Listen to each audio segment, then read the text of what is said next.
WhatsApp India വിട്ടേക്കുമെന്ന സൂചനയാണ് ഇപ്പോൾ പുറത്തുവരുന്നത്.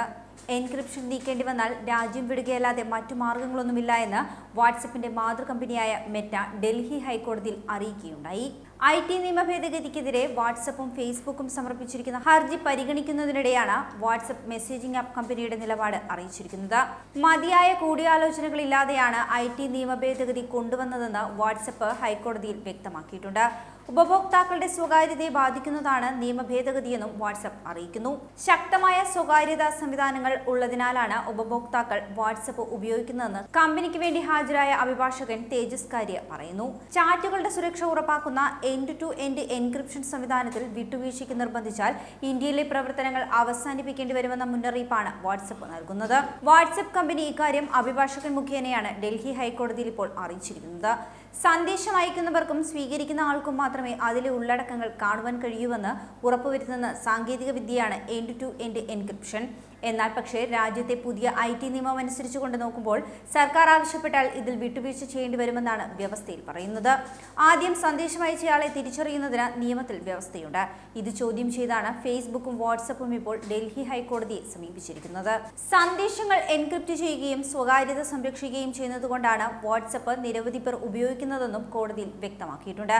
മെറ്റ ഏതൊക്കെ സന്ദേശങ്ങളാണ് ഡിക്രിപ്റ്റ് ചെയ്യുവാൻ ആവശ്യപ്പെടുന്നത് എന്ന് അറിയില്ല എന്നും ദശലക്ഷക്കണക്കിന് മെസ്സേജുകളാണ് ദിവസേന പ്രത്യേക നെറ്റ്വർക്കിൽ സൂക്ഷിക്കേണ്ടി വരികയെന്നും കമ്പനി പറയുന്നുണ്ട്. സോഷ്യൽ മീഡിയ ഇടനിലക്കാർക്കുള്ള 2021 IT നിയമങ്ങളെ ചോദ്യം ചെയ്ത് വാട്സ്ആപ്പും മാതൃകമ്പനിയായ മെറ്റയും നൽകിയ ഹർജികൾ ഹൈക്കോടതി പരിഗണിക്കുകയായിരുന്നു. Acting chief justice Manmohan, justice Manmeet Pritam Singh Arora എന്നിവരടങ്ങിയ ബെഞ്ചാണ് ഹർജി പരിഗണിച്ചത്. ഇൻഫർമേഷൻ ടെക്നോളജി ഇന്റർമീഡിയറി മാർഗനിർദ്ദേശങ്ങളും ഡിജിറ്റൽ മീഡിയ എത്തിക്സ് കോഡും റൂൾസ് 2021 ഫെബ്രുവരി 25 കേന്ദ്രം പ്രഖ്യാപിച്ചിരുന്നു. ഇതനുസരിച്ച് ഏറ്റവും പുതിയ മാനദണ്ഡങ്ങൾ എക്സ്, ഫേസ്ബുക്ക്, ഇൻസ്റ്റഗ്രാം, വാട്സ്ആപ്പ് തുടങ്ങിയ പ്ലാറ്റ്ഫോമുകൾ പാലിക്കേണ്ടതുണ്ട്. എൻക്രിപ്ഷൻ നീക്കം ചെയ്യുവാൻ പറഞ്ഞാൽ വാട്സ്ആപ്പ് ഇന്ത്യ വിട്ടു പോകുമെന്നാണ് മെറ്റയ്ക്ക് വേണ്ടി ഹാജരായ അഭിഭാഷകൻ തേജസ് കാരിയ ഡൽഹി ഹൈക്കോടതിയിൽ അറിയിച്ചിരിക്കുന്നത്. വിഷയം കക്ഷികൾ വാദിക്കേണ്ടതുണ്ടെന്ന് നിരീക്ഷിച്ചിരിക്കുകയാണ് ഈയൊരു ബെഞ്ച്. സമാനമായ നിയമം മറ്റേതെങ്കിലും രാജ്യത്ത് നിലവിലുണ്ടോ എന്ന് ചോദിക്കുകയും ചെയ്തിട്ടുണ്ട്. ലോകത്ത് മറ്റൊരിടത്തും ഇത്തരമൊരു നിയമമില്ല, ബ്രസീലിൽ പോലുമില്ല എന്നാണ് അഭിഭാഷകൻ ഈ ചോദ്യത്തിന് മറുപടിയായി പറഞ്ഞിരിക്കുന്നത്. പുതിയ IT നിയമ ഭേദഗതി ആർട്ടിക്കിൾ 14, 19, 21 എന്നിവയുടെ ലംഘനമാണെന്നും വാട്സ്ആപ്പിന് വേണ്ടി ഹാജരായ അഭിഭാഷകൻ വാദിക്കുകയുണ്ടായി. ലോകത്തൊരിടത്തും ഇത്തരം നിയമങ്ങൾ നിലനിൽക്കുന്നില്ല. എന്തിനാണ് വാട്സ്ആപ്പിൽ ഏർപ്പെടുത്തിയിരിക്കുന്ന അധിക സുരക്ഷാ സംവിധാനത്തിൽ വിട്ടുവീഴ്ച ചെയ്യുന്നതെന്ന് മനസ്സിലാകുന്നില്ല എന്നും അഭിഭാഷകൻ പറയുകയുണ്ടായി. ഇതോടെ സ്വകാര്യപരമായ അവകാശങ്ങൾ കേവലമല്ല എന്നും എവിടെയെങ്കിലും ബാലൻസ് ചെയ്യണമെന്നും ഡൽഹി ഹൈക്കോടതി പറയുകയും ചെയ്തു. അതേസമയം കേന്ദ്ര സർക്കാരിന് വേണ്ടി ഹാജരായ അഭിഭാഷകൻ വാട്സ്ആപ്പിന്റെ ഹർജിയെ എതിർക്കുകയുണ്ടായി.